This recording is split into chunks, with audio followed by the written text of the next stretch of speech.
Have you ever been in a situation where you're just so far in over your head? You identify it, you know it, but then like what do you do next? Isn't that called life? But I'm talking about another level to life. Okay, go on. So volleyball's big down here in LA. We have this six-man volleyball tournament. It's Manhattan Beach's Super Bowl. And the lowest bar for players is you played in college. That's the It's the lowest. lowest. The high bar is you're a pro, paid pro. Like the Wow. Olympians, like Chase Budinger, he Right. usually plays. So my buddy played in college, invited me on the team. Of course, I accepted it. But now I'm like, I got to star in my role. I'm either like the guy on the bench going, Yeah, yeah, or yeah, I yeah. get in You're the water one boy. bump and I'm out. You're the water boy. Now I picture you as like Rocky training. Like you're out, you're doing push-ups on the sidewalk and doing Well, hills and absolutely. My shirt's gonna be off for like 2 days. I've been eating chicken all week. no. So how long? When is this taking place? Friday morning it starts. We got practice tonight. We have practice Sunday. There's 25 dudes on our team. And I think 95% of them played in college. 25 dudes on your two teams, one team. No, one team. And it's 6 on 6. So what is 25? We're stacked. We're stacked. Where do you stack? Where do you fit? Do you know where you fit in the team? Are you top 10? I'm Are you back line. I'm the libero. I'm probably like fourth or fifth string. okay? So hey, got to get ready. You never know. You You never never know when know. your number's called. I could Rolled get in there ankles. for like 2 points. They could be crucial points. I like your idea of just being the enthusiastic, kind of the motivational guy. Yeah, Maybe you're calling out things.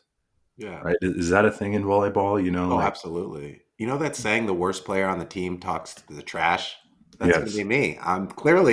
I'm lower than the bar. Give me just an example of trash talking in volleyball. Oh, we set that like we set your mother last weekend. Whoa, whoa, whoa! You're Kidding, attacking kidding, moms. Okay. kidding, kidding. I won't go there. I don't Okay. know.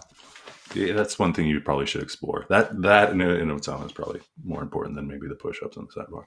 Exactly. But let's explore this episode. Welcome to Big Ben and K Win on nofilter.net, Caffeine TV, and YouTube. We got audio podcasts as well, so download, listen, and subscribe. Today, we're going to talk about the Major League Baseball trade deadline, the Summer Hmm. Olympics, Summer Hmm. Olympic stars, Summer Olympic bust, and much, much more. I'm K Win. He's Big Ben, and he can't stop watching the Summer Olympics. You know what, the summer they're tough to capture. Like you got to take it for what it is. Just turn it on, watch whatever you're gonna watch. Last night we watched synchronized diving. Okay. You never know what you're gonna get. You can tee up what you want to watch, but it's usually odd times due to the fact that it is in France. It's all tape Um, delayed. it is all. I mean, that is kind of nice. It's like packaged, so if you wanted to watch a particular thing, you can go in and watch it on demand. I saw your video on that. But you can't go to your phone and ruin it for the live coverage Right. or Vice live versa. coverage. Right. Yeah, one of those two. Here's what I found interesting in the Olympics. Okay, you'd think the most populous countries would do the best, right? Hmm. But what's the most populous country in this world? China. India. Hmm. How many medals does India have? You want me to go to the official medal count? I think I looked last night, and it's not many, if any, to be honest. I don't even see them on the top 30 list. But look at what they're focused on. They're focused on Sati Mandela, right? They're focused elsewhere. Yeah. Their national sport is cricket, of all things, a 5-day event. With guys, that's the most. That's not an attractive Olympic sport. Not You know, yet. I think they will bring cricket in. they will bring cricket in, but it's not. It's not attractive to the viewer. No one wants to sit there for 5 days and watch a game. But then you have China, and here's where I'd like to bring the focus. China is the second most populous. In fact, it's got 4 to 5 times as many people as the U.S. And China's catching up. They Yeah. got focus on sports now. I watched synchronized diving. Then the China team was absolutely nails. Absolutely nails. And we're seeing it this Olympics. I think they're leading the Olympics in golds right now, not total, but golds. And the Americans are no longer dominant in things like swimming. Mm-hmm. Michael Phelps isn't around anymore to get 15 golds in any Olympic event. So I found it interesting. There's some nuanced events that the Americans are good at. BMX, um, park skating or whatever that is. And I don't think China's necessarily focused on those sports. So what have you seen? I also saw China in the mixed doubles gold medal game against North Korea. China won. Mixed doubles, that's men and women. But what was more intriguing to me and why I was watching it, because with the rules, if I serve and I'm playing with Jen and I'm playing against you and Shar, I've got to serve the ball and then you've got to hit the ball and then it rotates. And then Jen has to go, then Shar has to go. So it's all about angles and corners. And it was just an awesome event. I've been watching hours and hours of table tennis. And that's why I love the Olympics, because I can watch sports like table tennis, judo, fencing, sports that I normally don't watch. But I'm watching world-class athletes, and I've enjoyed it. The best of the best. And then you have a sport like surfing, which is done so far away. They're living on I think, a cruise ship. But you've seen some amazing footage from that where guys are just killing pipelines, and then one dude soared in the air like 20, 30 feet, plunged back into the water. The other footage they'll release is that's going to be Temptation Island 3, what happens after.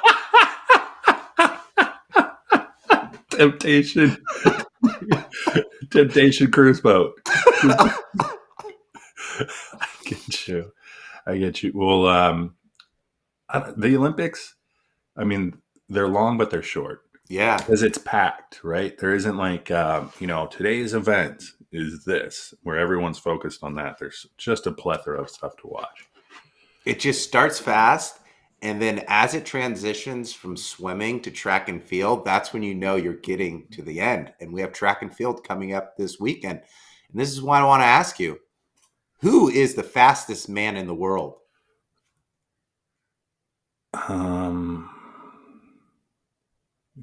It's not De La Cruz from the Reds. No. He's not. Tyreek Hill. Nope. He's on the U.S. He proclaimed it at the opening ceremonies. Self-proclaimed Fastest man in the world. Noah Lyles on the U.S. And everyone is upset. But don't get lost in the details, because technically he is the fastest man in the world of active sprinters, right? The GOAT, Usain Bolt, is still the holder of the world title, the world record, which he got, I think, in 2009 in Berlin. He ran a 9.58. Got to go to my notes, get that right. Noah Lyles, 2 weeks ago in Paris, ran a 9.81. So technically he still is the fastest active man in the world. And why I'm excited is because track and field, you've got the 100-meter hurdles this week. And then you've got the 100-meter sprints this weekend. Then you have the 200 sprints early next week. And then you have the 400 relay. And he's trying to do what Usain Bolt did. Gold, gold, gold. So we will see. That's so hard. You look at the difference in events, even from the 100 to 200. Like that's an extremely different event, obviously. But when you talk about trying to piece those, because you have a 4x1 team, yeah, you probably have a 4x2 team, and you have to look at it. Are those events on the same days? Are you gonna be exhausted? They stagger it a little bit. A little bit. It's the Usain Bolt rule. Do you think being the fastest man is still the epitome? Like, do you want to be the fastest man in the world, or do you want to be the quarterback for the NFL Super Bowl championship?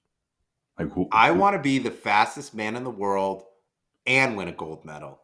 And that's simply because the fastest man in the world, anyone can run, right? Outside of like the Paralympics and so forth, but anyone more or less can run. Yeah. So to say you are the fastest amongst able-bodied people you're the fastest amongst billions of people. I told you last week, it's like the heavyweight boxing champion of the world. So much respect, so much props. Everyone argues about it. Like whether you're in the barbershop, you're with your friends, you're watching TV, you're on group chat. Everyone talks about the heavyweight champion of the world. Everyone talks about the fastest man in the world. And Usain held that title for so long. All of a sudden, you're remarkable. I mean, I mean, technically, he still holds the title because he's got the world record. But I like the bravado. I do too. And you're all of a sudden remarkable or marketable. Imagine if it's an American. That's why guys like Carl Lewis, Michael Johnson, like were so alluring during that period because they were Americans, and we weren't necessarily not known for the fastest American, right? Yeah. Like I don't know if it's genetics, but we'll see. Does he win? Does he hold the title? Does he follow through? Self-proclaimed fastest man in the world. Does he see when he's self-proclaimed? And you lose. Yeah. That's almost a bigger story if you win. But don't you need to win and break the record to be the fastest man in the world? I think you got to do two things this weekend. Which is what? Win the semifinal, win the final, and then during the final, break the world record. Well, you're still the fastest man, unless there's some sort of event where Usain Bolt comes out and you run against Usain But you're running against his legacy.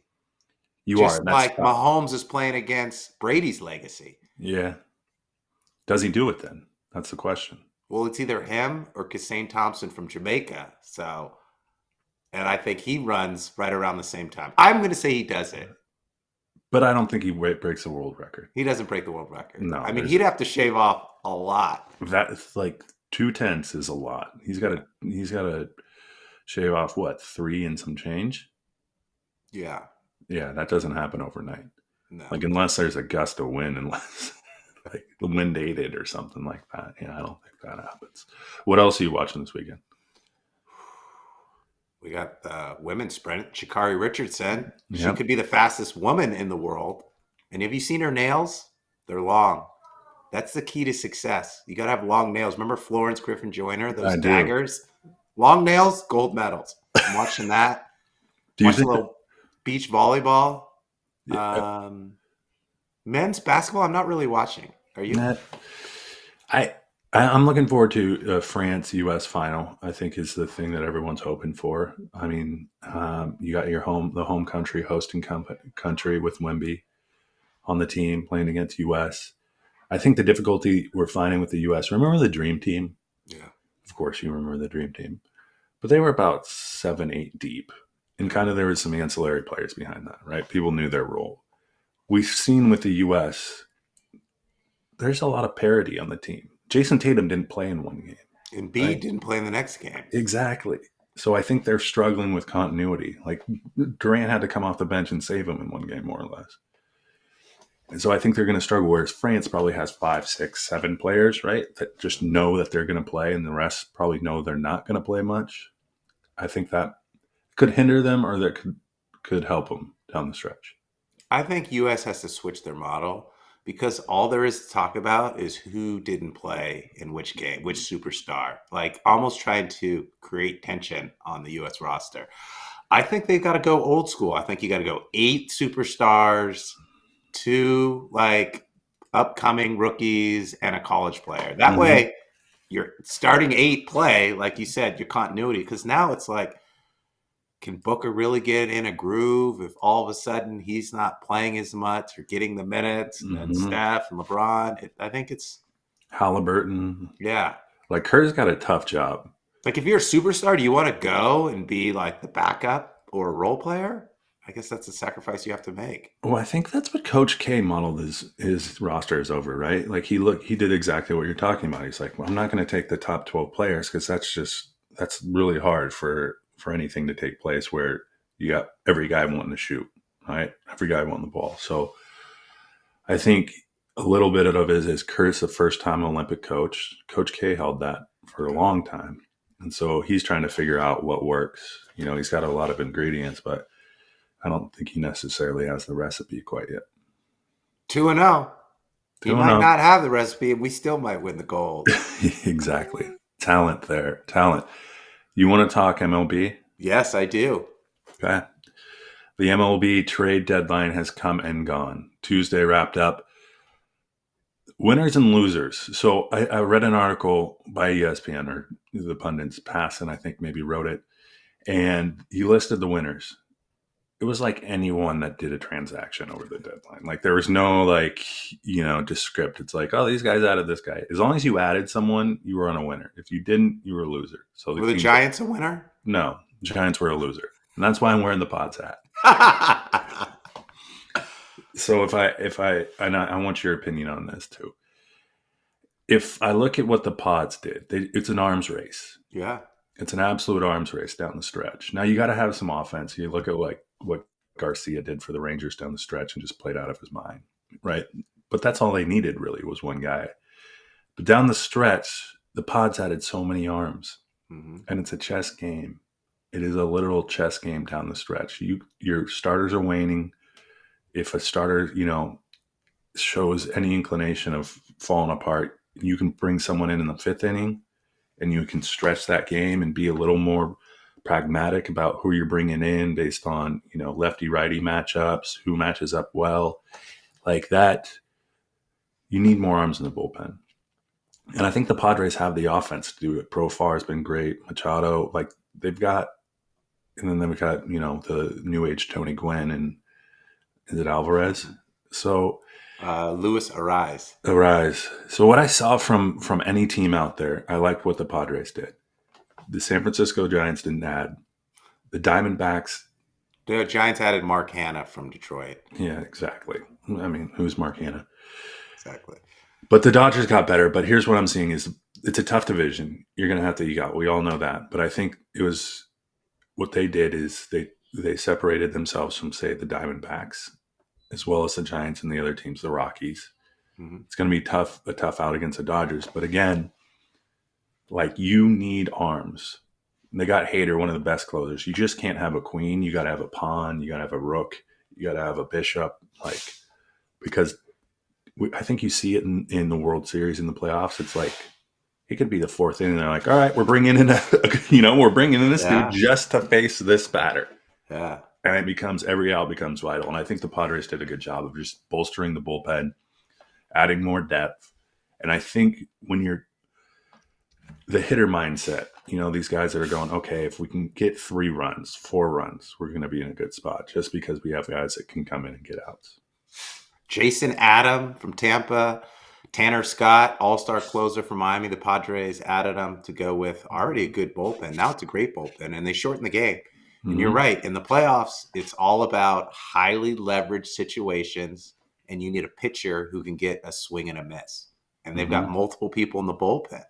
They've got closers. They've got people who can set up the closer. Like if one closer pitches tonight and is extended and can't go the next night, they're covered. So I like what they did. They didn't have to do much on offense. So they got Tatis, Ariz, Xander Bogart came back from being hurt. Yeah. That's an addition. You got Machado. You got Profar playing. I like what the Pods did. I also like what the Diamondbacks did. They got Josh Bell. They got AJ Puck from the Marlins.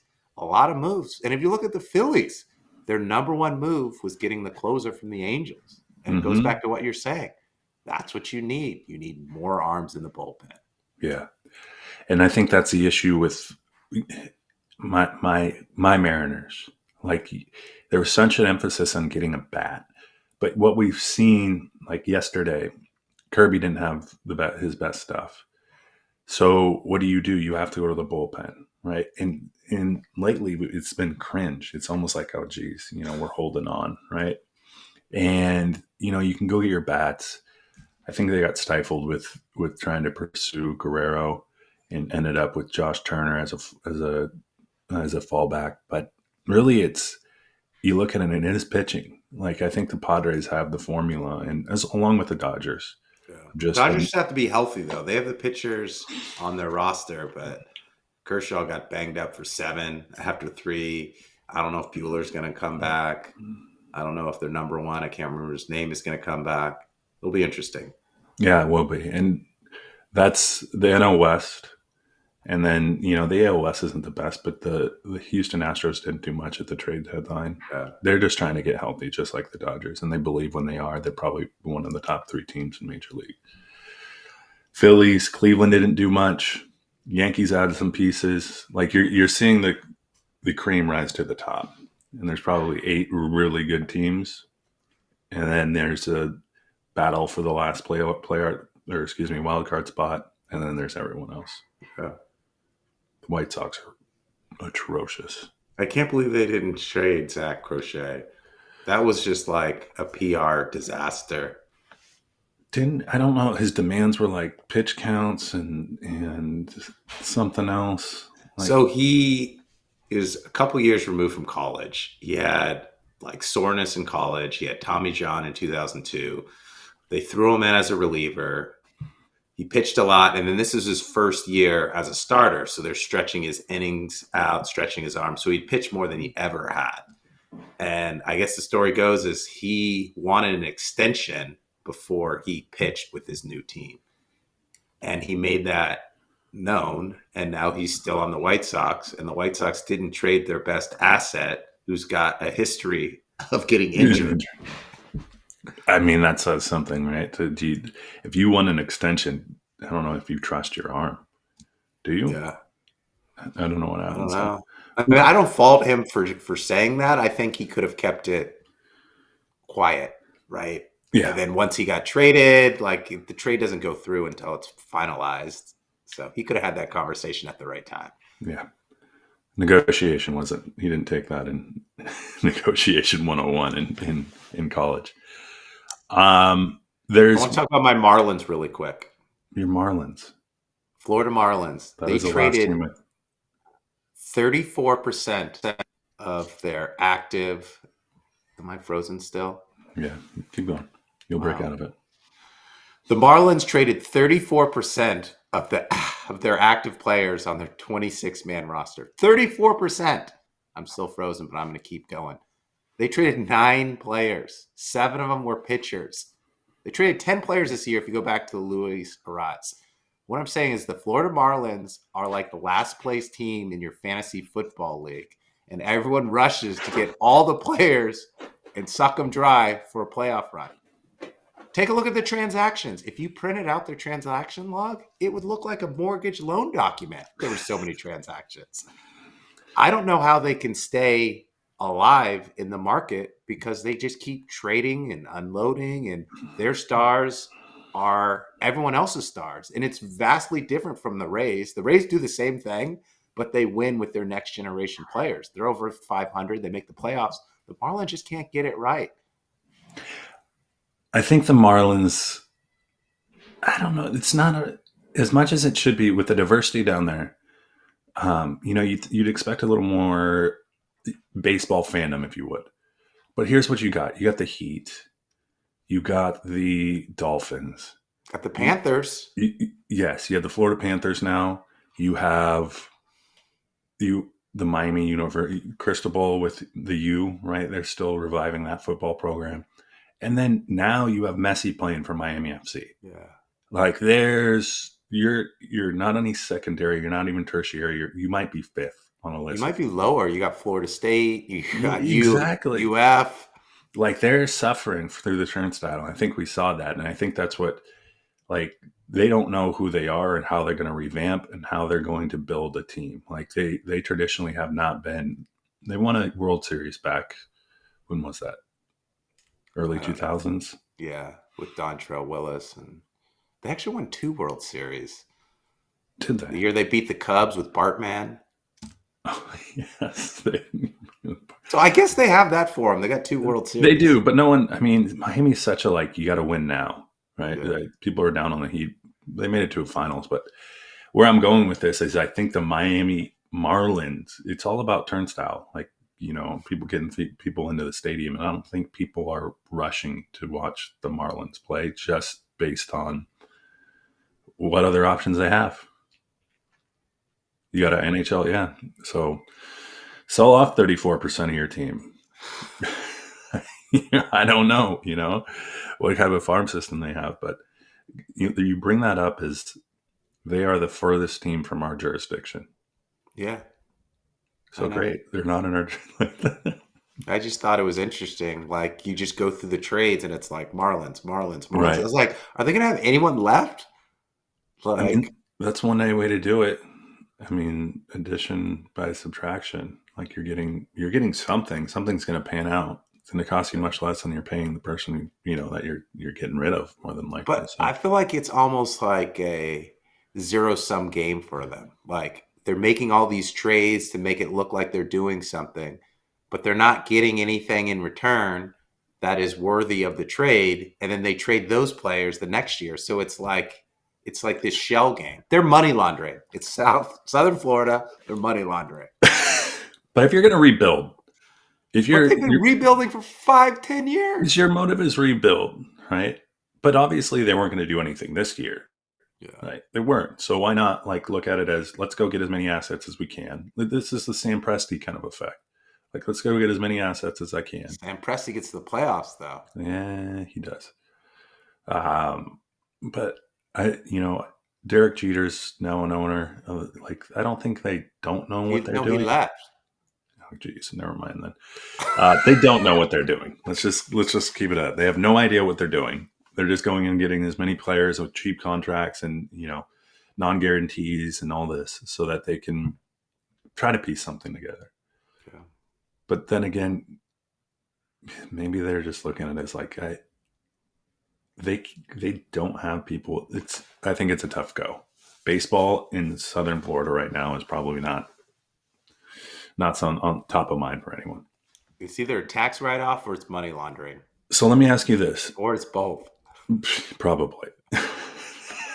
They're trading for embargoes or something like that. Your Giants.